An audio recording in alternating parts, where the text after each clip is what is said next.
হিন্দু ভাইকে জিজ্ঞাসা করবেন এই বৃষ্টি দিচ্ছে কে, ও এক চান্সে বলবে উপরওয়ালা, বলবে না? তার মানে ও জানে উপরে একজন আল্লাহ আছে, কিন্তু ওই লোকটাই তার বেটাকে বলছে, তার বেটিকে বলছে, এই আজকে সরস্বতী পুজো, সরস্বতী হচ্ছে বিদ্যার দেবী, যদি চাকরি বাকরি পেতে চাস তাহলে সরস্বতীর কাছে যা। তার মানে চাকরির ডিপার্টমেন্ট আর লেখাপড়ার ডিপার্টমেন্টটা সরস্বতীর আছে, এটা ওর বিশ্বাস। আর যারা লোহালক করে ব্যবসা করে ওরা কি পূজা করে? বিশ্বকর্মা, মানে ওদের দামি বিশ্বকর্মার হাতে লোহালক করে ডিপার্টমেন্ট আছে, তাই না? আর হিন্দু ভাইরা পুকুরে যখন স্নান করতে যায় তখন দেখবেন এইরকম এরকম করছে না? হিন্দু শাস্ত্রের দাবি হচ্ছে এই সারা পৃথিবীতে যত মানুষ এবং যা কিছুর আগমন প্রত্যেক প্রাণী গঙ্গা দেবীর সন্তান। তার মানে একটা মানুষ কতদিন বাঁচবে, একটা মানুষ কতদিন পর মৃত্যুবরণ করবে, তার কতদিন পৃথিবীতে থাকা হবে, কতদিন অসুখে পড়ে থাকবে, কতদিন চাকরিজীবী হবে, কতদিন রিটায়ার করবে, এ টু জেড বিষয়ে গঙ্গা দেবীর ডিপার্টমেন্টে রয়েছে। ওই জন্য বুড়া লোক পানিতে নেমে এরকম করে বলতে চায়, মা গঙ্গা দেবী 70 বছর তো হয়ে গেল, আর অন্তত 10টা বছর বাঁচিয়ে দাও, কারণ ডিপার্টমেন্ট তোমার হাতে। এ হচ্ছে কি সাবেঈ। যদি বলছেন মমতাজুল সাহেব মুশরিক কে, মুশরিক আমাদের ভিতরে। মুশরিক কারা? নামধারী মুসলমানদের ভিতরে। হিন্দু মুশরিক নয়, ইহুদি মুশরিক নয়, কলবিল যত আছে এরা কেউ মুশরিক নয়। মুশরিক কে? মুসলিমদের ভিতরে। প্রমাণ এই দেখুন, আপনাকে দেখাই। আল্লাহ তাআলা নবীকে বলছেন, নবী আপনি জিজ্ঞাসা করুন আবু জাহেলকে, কি আরে দিন এবং রাতের বিবর্তনের মালিক কে বলো। তখন আবু জাহেল বলছে, দিন এবং রাতের বিবর্তনের মালিক আল্লাহ। আল্লাহ নবী সাল্লাল্লাহু আলাইহি ওয়াসাল্লাম জিজ্ঞাসা করছেন, চাচা বলো সুস্থতা এবং অসুস্থতার মালিক কে? বলছে আল্লাহ। তখন মুহাম্মদ সাল্লাল্লাহু আলাইহি ওয়াসাল্লাম বলছেন, চাচা আপনি তাহলে আল্লাহকে বিশ্বাস করেন না কেন? তখন আবু জাহেল বলছে, মুহাম্মদ শোনো, ঘটনা হচ্ছে এই, রাত দিনের বিবর্তনের মালিক এটা আল্লাহ আমি জানি, সুস্থতা অসুস্থতার মালিক আল্লাহ এটা আমি জানি, সব কিছুর একচ্ছত্র মালিকানার দায়িত্ব আল্লাহর এটা আমি জানি, কিন্তু তোমার আল্লাহকে ডাইরেক্ট পাওয়া যাবে না, 360টা দেবদেবীর পূজা করার মাধ্যমে তাকে পেতে হবে। বর্তমান ভারত, পাকিস্তান, বাংলাদেশের অজস্র মুসলমানদের এই আকীদা আছে, আল্লাহকে ডাইরেক্ট পাওয়া যায় না, পীর হুজুরের মাধ্যমে, ফকিরের মাধ্যমে, তবে আল্লাহকে পাওয়া লাগবে, ডাইরেক্ট আল্লাহকে পাওয়া যাবে না। আমি বক্তব্য রেখেছি, ডাইরেক্ট আল্লাহকে পেতে হবে, কোনো মাধ্যমে নয়। আমার এগেইনস্টে মুর্শিদাবাদের একজন বক্তব্য রাখচার বলছে মমতাজুল ইসলামের জন্মের ঠিক নাই। কেন রে বাবা? আমার জন্মের সমস্যার কারণ কি? আমার আব্বা মা দুজনাই সুস্থ, জন্মের কেন সমস্যা হবে? মনে মনে ভাবছি। তারপরে বলছো জন্মের ঠিক নাই, এই কারণে বিয়া দেবো, জানে গাছে উঠতে গেলে ডাল ধরে উঠতে হয়। আমি তারপরের বক্তব্যে বলে দিয়েছি, ওরে বিয়াদব, সব গাছের কি আর ডাল থাকে? মমতাজুল ইসলাম নারকেল গাছে ওঠে, তোর যে গাছে ডাল আছে ও গাছে উঠবো না। কি বলছি বুঝতে পারছেন? তোর যে গাছের ডাল আছে ও গাছেই আমি উঠবো না। এটা হচ্ছে দলিল। কি দলিল? বলছে গাছে উঠতে গেলে ডাল ধরে উঠতে হয়। এবার আমি আপনাকে একটা কথা বলি, আমার ছেলে অসুস্থ, সত্যি নয় বোঝানোর জন্য, আমার ছেলে অসুস্থ, আমি ব্যাঙ্গালোরে নিয়ে যাব চিকিৎসার জন্য। তা আমি ওখানকার ভাষা টাষা বুঝি না, আর আমি অশিক্ষিত লোক। তা এই গ্রামের সোহেল ভাই ছাড়া তো আমার আর বন্ধু কেউ নেই। সোহেল সালাবি হচ্ছে আমার প্রিয় বন্ধু আর কি, মানে বক্তা জগতে ওর আর আমার মতো বন্ধু নাই, আলহামদুলিল্লাহ। তা আর ওর আমার অনেক স্মৃতিও লুকিয়ে আছে, অনেক। গত বছরে ঠিক এই অবস্থা, আমার মাদ্রাসায় জলসা প্রধান বক্তা ছিল, মানে স্টেজে উঠবে, ওর খাওয়াটাও হয়নি, ও খেতেও পায়নি। সত্যি যেটা বলেছে, এত বৃষ্টি আপনাদের তো কম, আর সে মনে হয় 3-4 ঘন্টা একভাবে বৃষ্টি। ওই জন্য সোহেল সালাফি আজকে প্রতিশোধ নিয়ে নিল। যাই হোক, বন্ধু মানুষ। তা সোহেল সালাফি শুনেছি ব্যাঙ্গালোরে ডাক্তার দেখাতে নিয়ে যায়, বোঝানোর জন্য বলছি। তা আমি অশিক্ষিত লোক, আমি এসে সোহেলকে বললাম, সোহেল ভাই চলুন দুজনে মিলে একটু ব্যাঙ্গালোরে যাব। ধরে নেন ওর সাথে আমার পরিচয় নেই, ওর লোক নিয়ে যাওয়া আসা কাজ করে। সোহেল আমাকে তখন বলছে আমি নিয়ে যাব আর ওখান থেকে ফেরত আনবো, সব খরচাপাতি আপনার, কিন্তু আপনি প্রত্যেক দিন আমাকে একটা মিস্ত্রির দাম দিবেন 700 টাকা করে। আমি বললাম ঠিক আছে ভাই তাই করুন।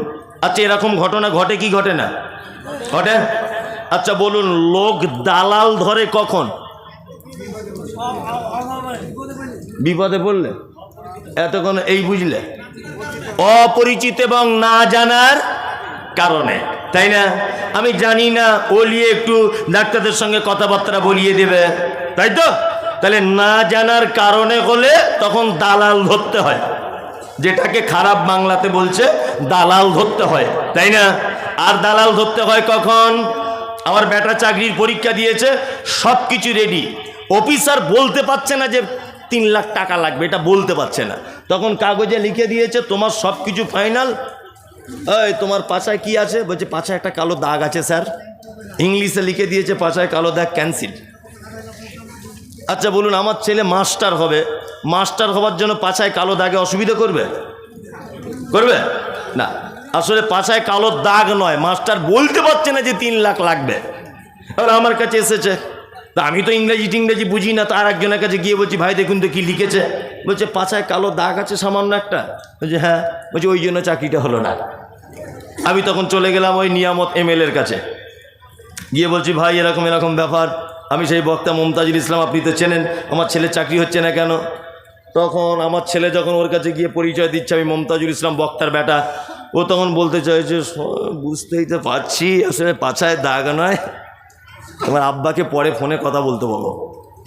পরে ফোনে কথা বলছি, তখন বলছে যে সবই তো বুঝতেই পারছেন, ওখানে মাল করে কিছু মেরে দেন, ভালো করে বুঝবেন। তা ওই লোকটা চাকরির জন্য 5 লাখ চেয়েছিল, আমি ভাইকে ধরলাম, নিয়ামত ভাইকে, ওইটা কমিয়ে 1.5 লাখে চলে এসেছে। আচ্ছা বলুন তো মাঝখানে লোক ধরতে হয় কখন? যখন মানুষ সমস্যায় পড়ে, সমাধান করার কোনো উপায় থাকে না, তখন বিশেষ ব্যক্তিদের কাছে আশ্রয় নিতে হয় আমাদের, তাই না?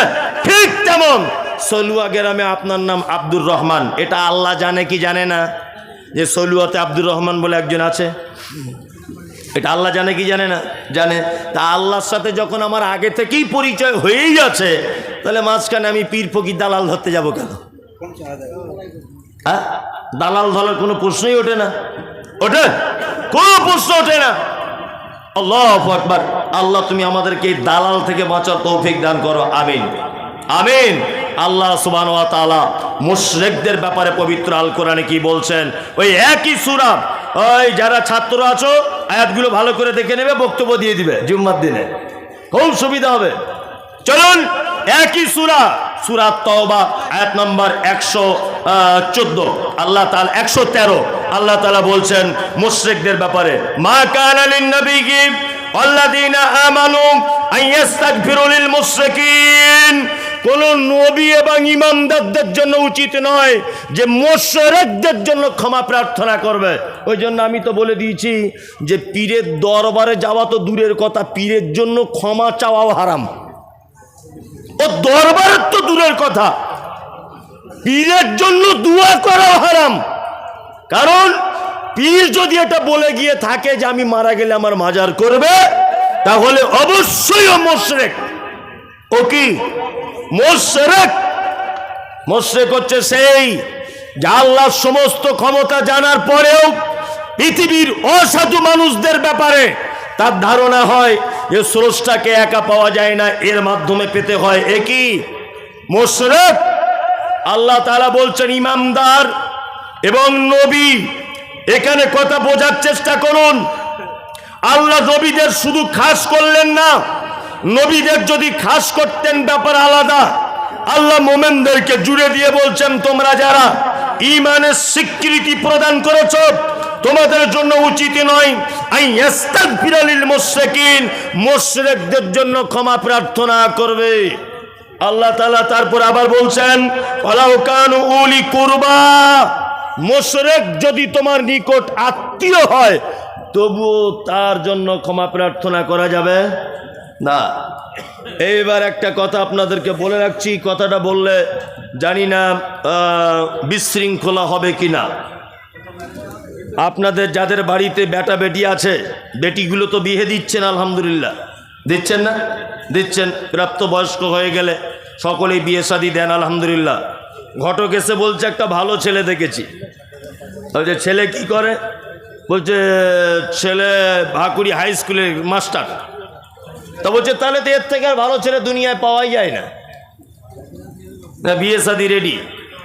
আর একজন সোহেল সালাফি আলেম মানুষ, ও গিয়ে বলছে ভাই ওর হাতে যে তুমি বেটিটা তুলে দিচ্ছ, ও তো মাজার পূজারি। তখন বলছে তোমাদের যত সব এঁটে পাখামু কথা, ছেলে চাকরি করে, এত ভালো ছেলে, বলছে মাজার, সামান্য জিনিসের জন্য আটকে যাবে। কথাবার্তা দেখুন, কথাবার্তা এই না? আরে গোলাম হোসেন, আপনার মেয়ে তো মুশরিক হতে চলেছে, আপনার মেয়ে তো মুশরিকা হতে চলেছে।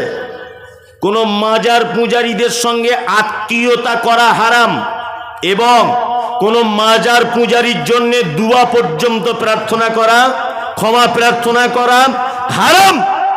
ওই জন্য আমি বলে দিয়েছি, সবাই একটা জিনিস বুঝেছে, ওই আলা হজরত নাকি একটা দল বার হয়েছে, আলা হজরত, বড় টুপি, মুর্শিদাবাদের একটা আছে, পান টান খেয়ে খুব আমার বিরুদ্ধে বলে, সরুপাড়া মুখ, ওর কি নাম? না, ওর নাম বলবো না, ওর নাম মুখে বললে অজু ভেঙে যেতে পারে, ওই জন্য বলবো না আমি। কারণ হচ্ছে ও পাক্কা মুশরিক, পাক্কা মুশরিক, মাজারে সেজদা দেয়। আল্লাহু আকবার। শাহনেওয়াজ, পান্না, হীরা, টেলিকম, বালিরঘাট, কত? 20,000। মাশাআল্লাহ, জাযাকাল্লাহু খাইরান হাসানাল জাযা। যাই হোক না, আমি আদায়ের কথা বলছি, আমাকে 2-4 মিনিট একটু টাইম দেন, আমি একটু ক্লিয়ার করে নিই। আমি ঠিক আদায়ের কথা বলবো, আর ডিস্টার্ব করলে সবই গন্ডগোল হয়ে যাবে। যে কথা বলছিলাম সেটা হচ্ছে এই, আল্লাহ সুবহানাহু ওয়া তাআলা বলছে আলাউ কানু উলি কুরবা, মুশরিক যদি তোমার নিকট আত্মীয় হয় তবুও তার জন্য ক্ষমা প্রার্থনা করা যাবে না। আমাদের মাঝে একজন নবী ছিলেন, ইব্রাহিম আলাইহিস সালাম, নাম জানেন? ওর আব্বা কি ছিল? শুধু মুশরিক তো মুশরিক না, জাতা মুশরিক না, ও আল্লাহ তৈরি করে বিক্রি করত। এত বড় চিটার। কি বললাম বুঝলেন? বাঁচতে পেরেছে? কিয়ামতের দিনে বাঁচতে পারবে না। আল্লাহ তুমি আমাদের সকলকে বাঁচার তৌফিক দান করো এই মুশরিকদের হাত থেকে, আমিন। শিরক পৃথিবীর এক ভয়াবহ পাপ। ছোটোখাটো শিরক, বড় শিরক তো যা আছে মাজার টাজারে যাবে, এগুলো বড় শিরক।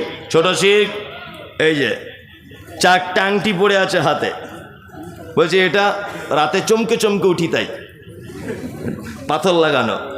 এই পাথরটা কি ভাই? বলছে বহু কথা শোনে না। এইটা কি ভাই? বলছে ঘন ঘন বাপের বাড়ি চলে যায়, আসতে চায় না। এইটা কি? বলছে এইটা ঘন ঘন পেচ্ছাপ হয়, তাই। সব শিরক। কি শিরক? এই পাথর একটা একটা 400-500 টাকা দিয়ে কিনে আনছেন। আল্লাহু আকবার। কলকাতায় যান, এগুলো বড় বাজারে কেজি দরে বিক্রি হয়, কেজি দরে 50 টাকা কেজি, 100 টাকা কেজি।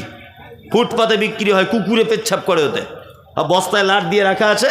ওই নাখোদা মসজিদের মেন গেটে ঢোকার সময় দেখবেন, আমি বলে দিচ্ছি, ইনফরমেশন দিচ্ছি, ওই বস্তাতে লাট দিয়ে রাখা আছে, কুকুরে পেচ্ছাপ করছে।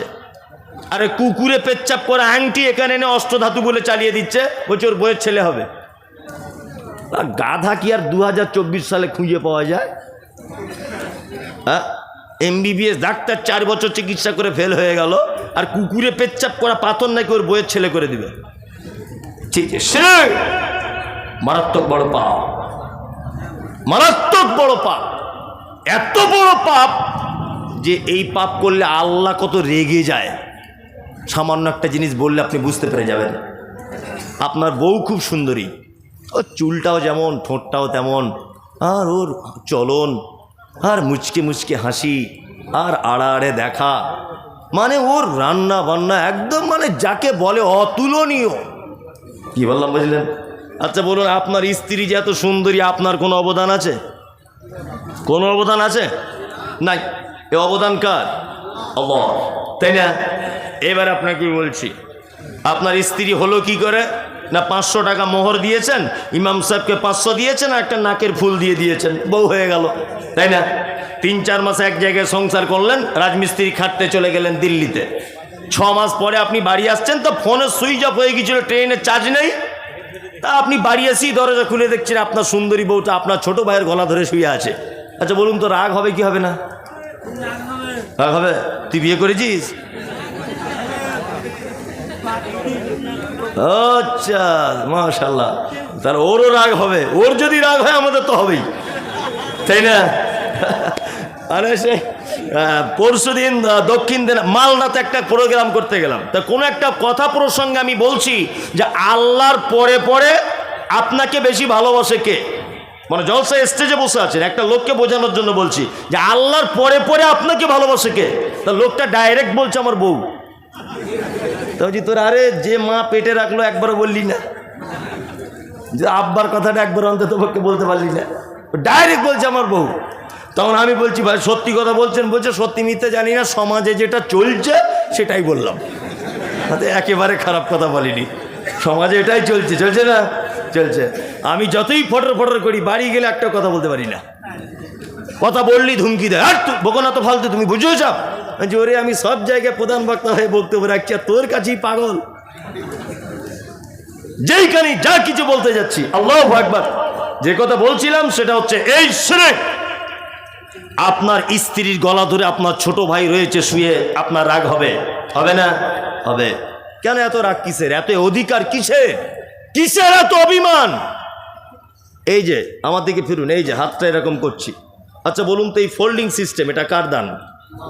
এখানে মাসে মাসে গ্রিস ট্রিস করতে হয়। মোটর সাইকেলের চাকা যদি হতো, মোবিল গ্রিস করতে হতো। এই যে ফোল্ডিং সিস্টেম অটোমেটিক, হচ্ছে না এটা? এখানে গ্রিস ট্রিস ব্যাপার আছে? ডাক্তার কোনোদিন বলে যে শুয়ে পড়ে গ্রিস করে দিই? ব্যাপার আছে না? এ কার দান? আল্লাহ। অক্সিজেন কে দেয়? আল্লাহ। আই পাওয়ার এটা কার? মাটিতে চলেন, মাটিটা কার? আল্লাহ। সমস্ত কিছু আল্লাহ। ইমাম সাহেবকে 500 টাকা সোনার একটা আংটি আর লাল শাড়ি দিয়ে এত অধিকার যে তোমার স্ত্রী তোমার নিজের ছোট ভাইয়ের গলায় হাত দিলে তোমার রাগ হয়, অন্য পর পুরুষের দিকে মিষ্টি করে কথা বললে তোমার রাগ হয়, 3-4টে জিনিস দেওয়ার পরে যদি এত অধিকার তুমি খাটাতে পারো যে আল্লাহ তোমার গোটা বডিটা দান করেছে, যার অক্সিজেন তুমি নাও, যার সূর্যের তাপ গ্রহণ করো, যার চাঁদের রশ্মি গ্রহণ করো, যার রাত্রি আরামে তুমি ঘুমাও, যার বৃষ্টিতে তুমি ধান চাষ করো, যার জমিনে তুমি চলো, সেই আল্লাহকে বাদ দিয়ে অন্য কারোর গলা যদি আপনি ধরতে যান, আল্লাহ রাগ করবে কি করবে না? করবে, করবে। এর নাম শিরিক। মুশরিক বলে দিলাম, মুনাফিক বলে দিলাম। কমিটির কি এটা একটা প্রশ্ন করেছে, ওটা পরে বলছি। আর আমাকে আর 2-5 মিনিট বলতে দেন, আমি 2-5 মিনিট বলি, তারপরে সব কিছু করছি। এবার একটা ভালো উপাধি দিয়ে দেবো, তার নাম মোমেন। কি নাম? আমরা সবাই মোমেন হবে ইনশাল্লাহ। ওই কারা কারা হাত তুলুন তো, বুঝে হাত তুলবেন, কিন্তু না বুঝে তুলবেন না। আপনি তো জানেন এর ভিতরে কি জ্ঞানাকল আছে। চলুন, মোমেন হতে গেলে কি লাগে? আল্লাহ বলছেন, ইন্নামাল মুমিনুনা আল্লাযীনা ইযা যুকিরাল্লাহু ওয়াজিলাত কুলুবুহুম ওয়া ইযা তুলিয়াত আলাইহিম আয়াতুহু যাদাতুহুম ঈমানাও ওয়া আলা রাব্বিহিম ইয়াতাওয়াক্কালুন। আল্লাহ বলে মোমেন তারা যারা রাতের অন্ধকারে পাপ করে, দিনের দিবালোকে পাপ করে, আর পাপের পরে পরে আমার কথা স্মরণ হয়ে যায়, আর আমার কথা স্মরণ হয়ে গেলে সে তখন ভয়ে থরথর থরথর করে কাঁপে। এটা হচ্ছে মোমেনের 1 নম্বরের গুণ। দ্বিতীয় গুণ আল্লাহ বলেন, আয়াতুহু যাদাতুহুম ঈমানা ওয়া আলা রাব্বিহিম ইয়াতাওয়াক্কালুন। আর মোমেনের দ্বিতীয় নম্বরের গুণ হলো, মোমেন হলো সেই যার সামনে আমার আয়াত তেলাওয়াত করা হবে আর তার ঈমান বেড়ে যাবে। কোরআন মাজিদ পড়লে ঈমান বাড়ে, বাড়ে, বাড়ে তোমার? আলহামদুলিল্লাহ, একটা লোক খুঁজে পেলাম যে বাড়ে। আল্লাহু আকবার। সত্যি কোরআন মাজিদ পড়লে ঈমান বাড়ে, বাড়ে না? বাড়ে। আপনি যদি প্রমাণ দেখতে চান, এখানে কেউ হাজী সাহেব আছেন স্টেজে? কে আপনি? মাশাআল্লাহ, একজন হাজী সাহেব রয়েছেন। আর আমিও গিয়ে ঘুরে এসেছি কিছুদিন আগে, মক্কাতে দেখে এলাম। কাবার ইমাম ডক্টর আব্দুর রহমান আসুদাই হাফেজাহুল্লাহ, আল্লাহু আকবার, ফজরের সময় যখন তেলাওয়াত করেন, অধিকাংশ দিন তেলাওয়াতের মধ্যে মধ্যে 10 সেকেন্ড 20 সেকেন্ড অঝরে বাচ্চা ছেলেদের মতো কাঁদছে। আল্লাহু আকবার। Ethiopia, Tanzania, German, Japan, France, Bangladesh, Bharat, Pakistan, ভাষা বুঝুক আর না বুঝুক, সমস্ত মানুষ কেঁদে লুটিয়ে যাচ্ছে। আবার নিজে পরীক্ষা, উত্তর দিনাজপুরের একজন চাচা, বয়স্ক মানুষ, আমার সঙ্গে ওমরা করতে গিয়েছিলেন। বয়স হলেও মোটামুটি আমার মতো ছেলেকেও এক ঘুষিতে উড়িয়ে দিবে, মানে চাষিবাসী মানুষ, ক্ষমতা বাড়ল, কিন্তু নিরক্ষর, লেখাপড়া জানে না লোকটি, কোনো দোয়া দরুদ কিছু জানে না। কিন্তু যখন তওয়াফ করতাম কাবাতে, যখন তওয়াফ করতাম, ও পিছন দিক দিয়ে আমার জামা ধরে রাখতো, বারবার আমার জামাটা টেনে ধরে রাখতো। আমি বলতাম, চাচা আপনি আমার জামা কেন ধরছেন? তখন উনি বলতেন যে জামা এই কারণে ধরছি যে আমি অশিক্ষিত লোক, যদি হারিয়ে যায় তাহলে আরবি ভাষা বুঝি না, আমি বাড়ি যেতে পারবো না। তো আমার জামা ধরে থাকতো, যতক্ষণ থাকতো। আজান হয় কাবায়, আর সঙ্গে সঙ্গে তওয়াফ বন্ধ হয়ে যায়, সবাই কাতারা দিতে শুরু করে দেয়। আমিও দাঁড়িয়ে আছি, আমার ডান দিকে দাঁড়িয়েছে উত্তর দিনাজপুরের ওই চাচা, অশিক্ষিত লোক, কোরআন জানে না, কিন্তু আব্দুর রহমান আস-সুদাইস তিনি যখন কোরআন তেলাওয়াত করতে করতে জাহান্নামের কথা চলে এলো, অঝর নয়নে যখন কাঁদছেন, আর আমার চোখ দিয়ে পানি চলে এলো, কারণ আমি একটু আধটু কোরআন বুঝি। আর আমার পাশে চাচা দাঁড়িয়ে আছে, অশিক্ষিত লোক, চাচার চোখ দিয়ে দেখছি পানি, আর বাচ্চা ছেলের মতো ডুকরিয়ে ডুকরিয়ে চাচা যেন কাঁদতেছে। নামাজ শেষ হয়ে গেল, চাচাকে বললাম, চাচা আমি না হয় আলেম মানুষ, কোরআন বুঝেছি তাই কেঁদেছি, সত্যি করে বলো দেখি তুমি কেন কাঁদেলে? চাচা তখন বলছে, মমতাজুল তুমি আমার বেটার থেকেও ছোট, তোমার বয়স, তারপরেও তোমাকে তুমি বলে বলছি, শুনে রেখে দাও, 50 বছর আমি আজকে নামাজি, কিন্তু কোনোদিন কোরআন শুনে যে হৃদয় গলে যায় কোনোদিন যায়নি। আজকে কাবা শরীফের ইমামের তেলাওয়াত শুনে আমার ঈমানটা এমন বেড়ে গেল যে আমি আর থাকতে পারলাম না, আমার চোখ দিয়ে পানি চলে এলো। আমি কাবা থেকে বার হয়ে চাচার জামার দিকে তাকিয়ে দেখছি জামাগুলো সব বুঝে গেল। আমি তখন বললাম, আল্লাহ তুমি কোরআনে বলেছো, আয়াতুহু যাদাতুহুম ঈমানা ওয়া আলা রাব্বিহিম ইয়াতাওয়াক্কালুন। আল্লাহ বলে, মোমেন সে পৃথিবীর কোন আবৃত্তি, কোন কবিতা শোনালে সে শুনবে না, তার সামনে যখন কোরআনের আয়াত যখন দেওয়া হবে, আল্লাহ বলছেন যাদাতুহুম ঈমানা, সাথে সাথে তার ঈমান বেড়ে যাবে। আল্লাহু আকবার, ঈমান বেড়ে যাবে কোরআন শুনলে। আমাদের এই তো রমজান মাস আসছে, আর মনে হয় 1 মাস পরেই রমজান, তাই না? তারাবি নামাজ হচ্ছে, ইমাম সাহেব আল্লাহু আকবার, বেতের টেতের সব কিছু নিয়ে 1 ঘন্টা 15 মিনিট লেগেছে। তা মুসল্লিরা বাহিরে এসেই বলছে, হ্যাঁ গোনাটি ইমাম সাহেব পাল্টা, এত আস্তে আস্তে কিরাত করলে হয় নাকি? ইমাম সাহেব পাল্টে দাও। ইমাম সাহেব একটু বেশ সুর করে মাখরাজ সহকারে তেলাওয়াত করছে, তো ইমাম সাহেব কমিটির চাপে চলে গেছে। ওর অপরাধ কি না, সঠিকভাবে কোরআন তেলাওয়াত করে মাখরাজ সহকারে, টাইম একটু বেশি লাগে। আর একটা ইমাম এসে তখন বলছে যে বেতন টেতন সব ঠিক। আর একজনকে জিজ্ঞাসা করছে, ভাই কি ব্যাপার, 15টা রোজাতে আগের ইমাম চলে গেল, রমজান মাসে ইমাম চেঞ্জ হয় না? সেই লোকটা তখন বলছে, ইমাম গিয়েছে একটা কারণে, নামাজ পড়াতে খুব দেরি করে, কেরাত খুব স্লো।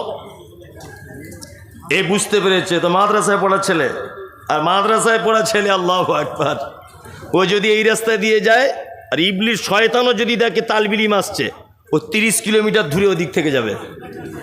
কি বললাম বুঝলেন না? মানে সব খারাপ মাল এক জায়গায়, হয়তো ভালো মাল আলামিন মিশনে দেয়। কথা বাস্তব না বাস্তব? ভালো মাল সব আলামিন মিশনে, তৌহিদ একাডেমি, আল হেলাল মিশন, ওই অমুক মিশন তমুক মিশন। খারাপ মাল গ্রামে টেকে যাচ্ছে না, আম চুরি করে, জাম চুরি করে, ওর জমি থেকে আঁক কেটে খেয়ে লাগে, গ্রামে বিচার চল, চলিও মাদ্রাসায় চল, তোকে আর পাকড়াতে পারছি না। তার ভিতরে আমি একজন। কি বললাম বুঝলেন? তা আল্লাহু আকবার, মাদ্রাসার ছেলেটা এসে বুঝতে পেরেছে, তার মানে যত তাড়াতাড়ি তারাবি পড়ানো যায় তত ভালো এদের কাছে আমি ইমাম হব। আল্লাহু আকবার, আলহামদুলিল্লাহ আমি আল্লাহু আকবার। টোটালে 25 মিনিটে শেষ।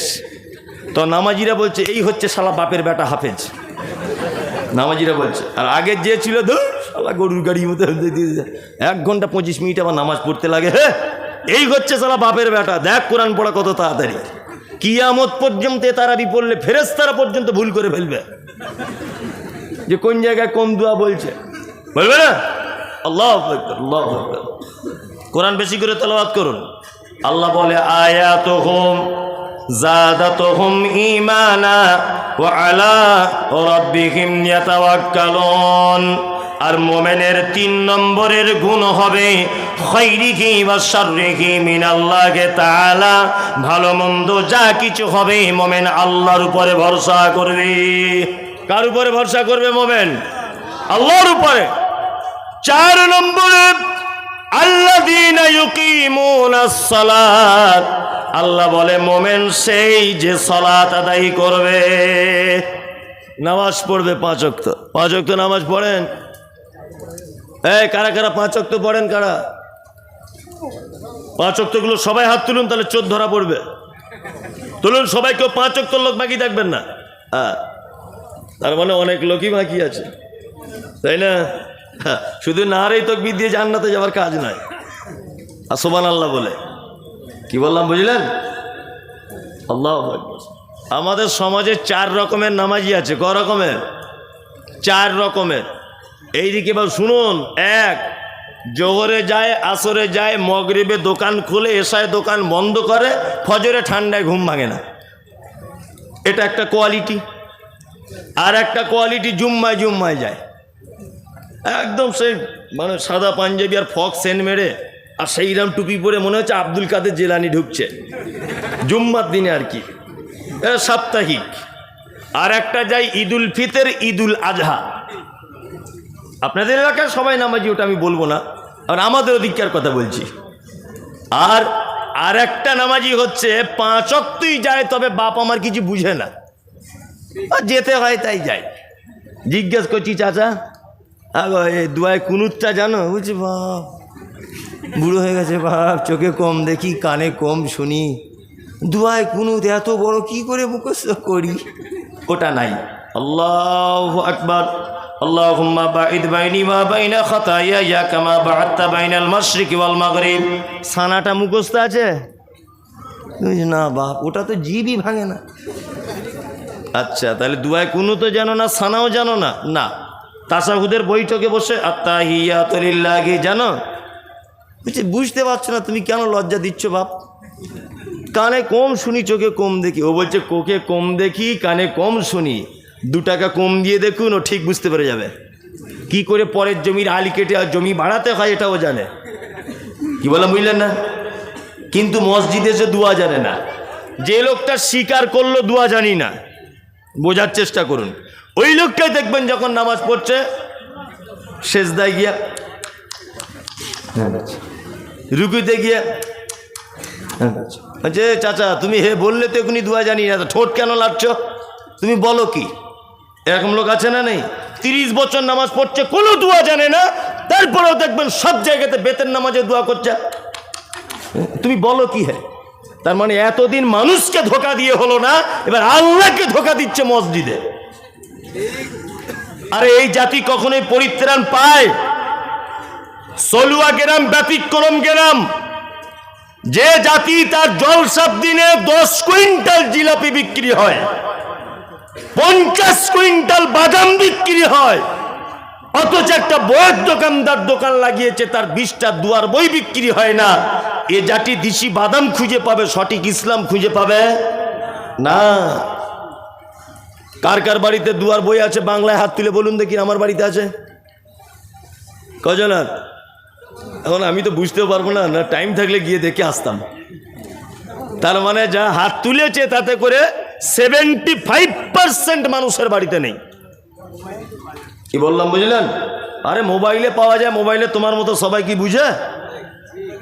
তোমার মতো সবাই বুঝলে সারা রাত চ্যাটিং করতে বসে বসে ঘুমাতো না বুড়া। যাই হোক, মোবাইল তো বুঝে না।